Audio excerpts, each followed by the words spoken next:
Hello there, thanks for coming by PosterCentral.com's video blog today.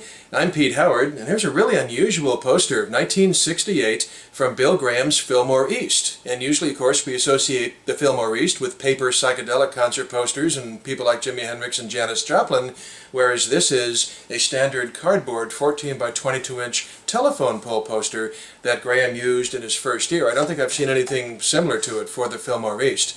And this is the fall of '68, and the Fillmore East opened in March of 1968. But it's a nice, marquee-style poster that basically covers a full week or 2 weekends at the Fillmore East. And there's a lot of classic music on here, that's for sure. There's 3 different concerts over the course of 1 week. And it's got really nice colors, as you can see. Get a little bit closer there.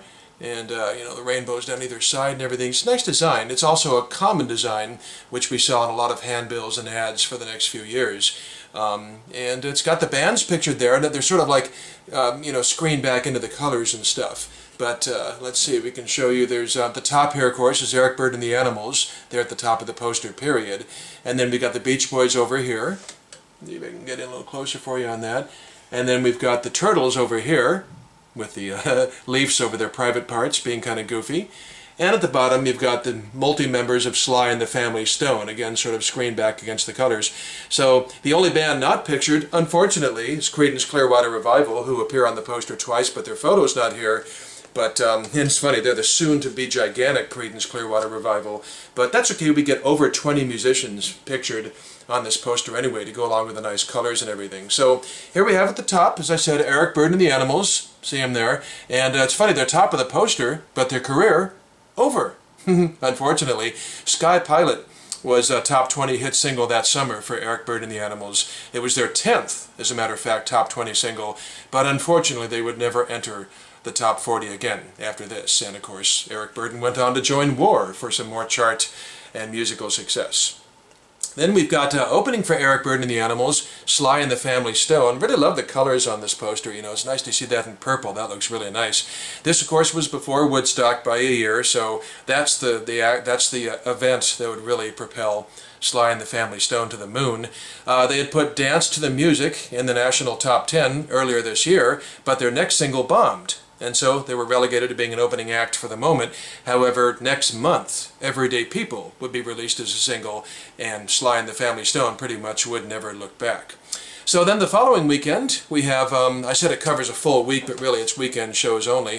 Following weekend, as you can see there, the Beach Boys. Now, nothing was unhipper than the Beach Boys. They admit it themselves and stuff, than the Beach Boys in the acid rock era.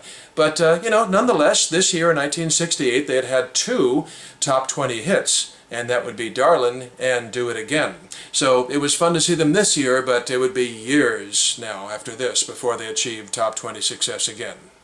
So, opening for the Beach Boys, lo and behold, the brand new kings of top 20, Creedence Clearwater Revival.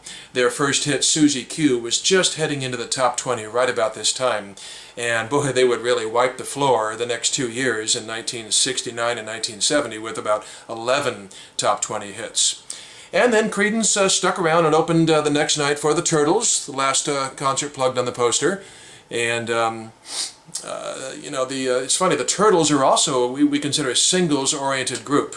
They had half a dozen top 20 hits leading up to this weekend, and Eleanor was just heading into the top 20, and then they would have You Showed Me a few months later, which would go top 20, and that was it for the Turtles. So they were sort of, turtle soup by the next spring. So it's kind of funny. On all 3 concerts here, on all 3 occasions, the headliners were at the end of their AM radio reign, if you will, and the support acts were on the launching pad with Sly and the Family Stone and Creedence. So that's kind of interesting. But what's also interesting to note is that with the aid of 2020 hindsight, it is the headliners who persevered more than these launching pad opening acts. I mean, Eric Burdon was still sounding great and performing 40 to 50 years later. The Beach Boys had a wildly successful 50th anniversary tour and album put out.